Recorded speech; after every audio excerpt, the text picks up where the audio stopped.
Soyez Savoir, we love Today FM. Today FM rocks. Today's hit music on Today FM. In this bulletin, AG labels Nandi magistrate's ruling flawed. Over 400 calls made to domestic violence helpline. And mobile fever clinics to be expanded. From the studios of FBC Suva, Jamie Toro. Nandi Magistrate Siromi Turanga's acquittal of two men who pleaded guilty to breaching curfew has been labeled as erroneous and flawed. Turanga dismissed charges against 3 people. In one case against 2 accused, the magistrate ruled that the prosecution relied on a declaration by the Prime Minister and not the powers of the Minister for Health, who is responsible for the Public Health Act 2020. In another matter, Turanga stated that the Public Health Act vests no such power to the Prime Minister, and any decision that emanates from his directive is unlawful. Attorney General Aya Said Kayum has come out strongly against the ruling. Regardless of who announces these directives, legal authority rests with the Minister for Health and the Permanent Secretary for Health, which nobody has usurped. Meanwhile, with the eyes of the nation and the Prime Minister for decisive leadership, any changes under the Public Health Act will be announced by him so that it reaches the widest possible audience and is given the utmost attention. The Attorney General confirms the ruling will be appealed and relevant discussions are underway between the Fiji Police Force and the Director of Public Prosecution's Office. The Domestic Violence Helpline 1560 received around 400 calls in the last month, a significant increase leading to concerns of a surge in cases of violence against women and girls. Fiji Women's Crisis Center Coordinator Shamima Ali says the calls to the helpline have tripled in light of the Suva lockdown and the COVID-19 restrictions. Ali says while the coronavirus countermeasures are necessary, they have nonetheless hampered those in situations where there are perpetrators of violence and sexual assault within the home. And so definitely it's increasing. Of this, we have seen a total of about 160 domestic violence cases, which is the highest. These are both people, repeat ones and the new ones that are coming up. We've seen 2 rape cases, 3 attempted rape, and of course child sexual abuse and so on. But then we're also getting, calls for COVID-related things. 99 arrests were made last night for social gathering and curfew breaches around Fiji. 84 arrests were for social gathering breaches, with those found drinking Yangona topping the list. The Northern Division recorded 31 social gathering breaches. The South recorded 30, 19 in the Eastern Division, and the West had 4 cases. Included in the arrests for alleged social gathering breaches are a police officer in the West and a research officer with the Ministry of Agriculture in the East.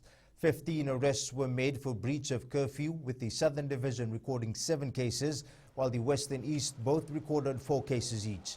Police Commissioner Brigadier General Sitiveni Ngilio says it is clear their warnings are still falling on deaf ears. Mobile fever clinics will soon be set up in other parts of the country. Health Minister Dr. Iferemi Wangai-Nambete says they aim to determine the health status of many Fijians as soon as possible, given the severity of the COVID-19 pandemic. He says over 121,000 Fijians have so far been screened in the Central Division lockdown area. Dr. Wangai-Nambete says once the lockdown is lifted, they will begin the clinics across the Nausori, Rewa and Tailevu province. The minister says their officials are now also present in some of the most visited locations, such as the Fiji National Provident Fund, where screening will also be done.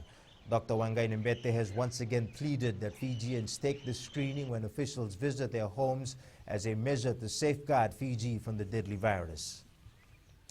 As COVID-19 continues to impact Pacific economies, leaving thousands of people jobless, it's important that Fijians work together to beat the crisis.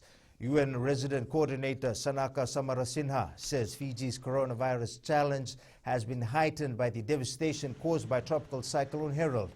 Samarasinha, who oversees UN operations in 10 Pacific Island countries, including Fiji, says they're working closely with governments to offer support where needed.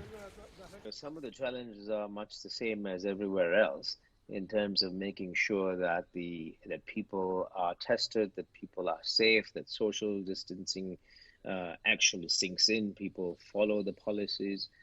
making sure that the equipment that's necessary for health workers are in place. These are, of course, the challenges around the world, whether you're talking about New York City or Fiji.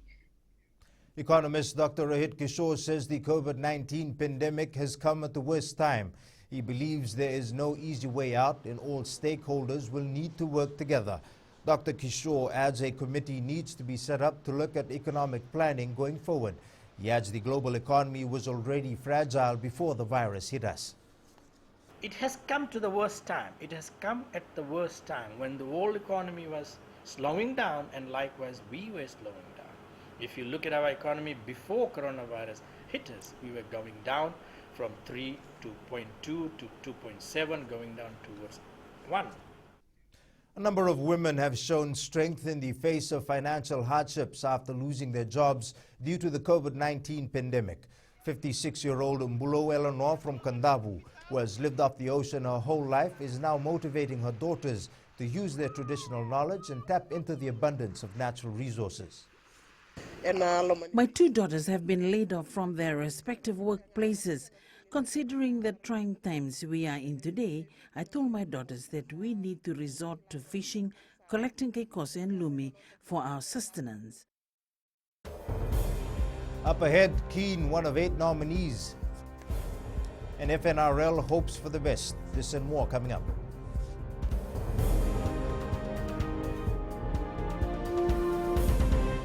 Bula FM, number 2 NSR. Bula FM, number 2 NSR.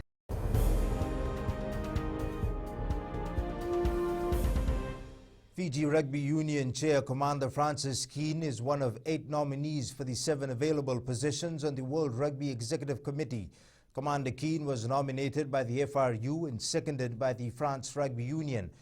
The Fiji National Rugby League is hoping for the best when restrictions are lifted and all sporting events proceed. While current COVID-19 containment measures restrict sporting activities in the country, FNRL looks forward to working with other sporting organizations to get their competitions and events rolling. Acting Chief Executive Don Natambe says they are already planning for when advisories allow sports to resume. We know that it will not be the same, life will not be the same after things return to normal, and that is why we're waiting on government advisory, and I'm hoping for greater collaboration of all national sporting federations on how exactly we will plan to administer our sporting events once the restrictions have been lifted. Sponsorship for the Secondary Schools Rugby League Vodafone Trophy is still intact. This after concerns were raised by the Fiji Secondary Schools Rugby League Board on the availability of sponsorship before declaring the overall winner of the competition. FNRL Acting Chief Executive Don Natambe confirms sponsorship for the event is secure. I can confirm the Vodafone Trophy competition sponsorship by Vodafone is still intact, and the funding that is meant for this particular competition has been disbursed by Vodafone.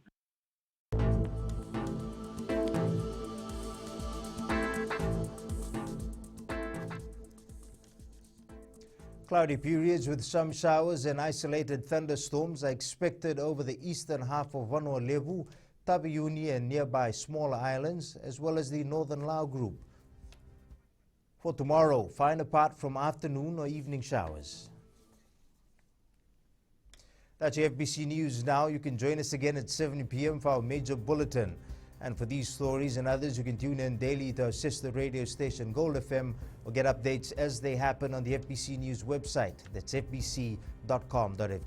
From everyone here at Broadcasting House, stay safe and healthy and have a good afternoon.